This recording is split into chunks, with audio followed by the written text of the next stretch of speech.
Richard at Barbie confirmed. Si Richard Gutierrez at Barbie Imperial ay naging usap-usapan kamakailan na nagpapaisip sa mga fans kung mayroon bang namamagitan sa kanila. Si Richard, na kasalukuyang 40 taong gulang, ay kilala bilang asawa ng aktres na si Sara Lahbati. Ang mag-asawa, na isa sa pinakamatagal na young couple sa showbiz, ay magkasama na ng 12 taon. Noong Oktubre 2012, kinumpirma ni Sara at Richard ang kanilang relasyon. Umalis si Sara papuntang Switzerland upang isilang ang kanilang unang anak na si Zion noong Mayo 2013 sa edad na 19. Sila ay nag-engage noong 2017, ngunit ang kanilang kasal ay naantala dahil sa pagbubuntis ni Sara sa kanilang pangalawang anak na si Kat. Ikinasal sina Richard at Sara noong 2020. Sa kabila ng kanilang masayang pamumuhay kasama ang kanilang dalawang anak na sina Zion at Kai, kamakailan lamang ay nalilink si Richard kay Barbie Imperial, isang 25 taong gulang na aktres.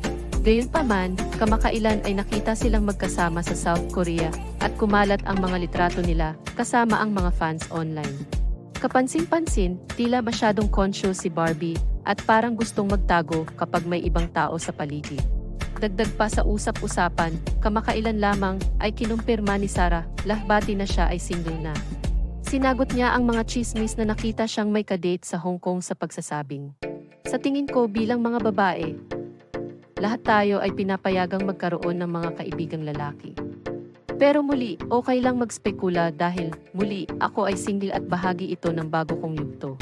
Kinumpirma rin ni Sara na kahit naghiwalay na sila ni Richard, hindi pa sila nagpapaanol.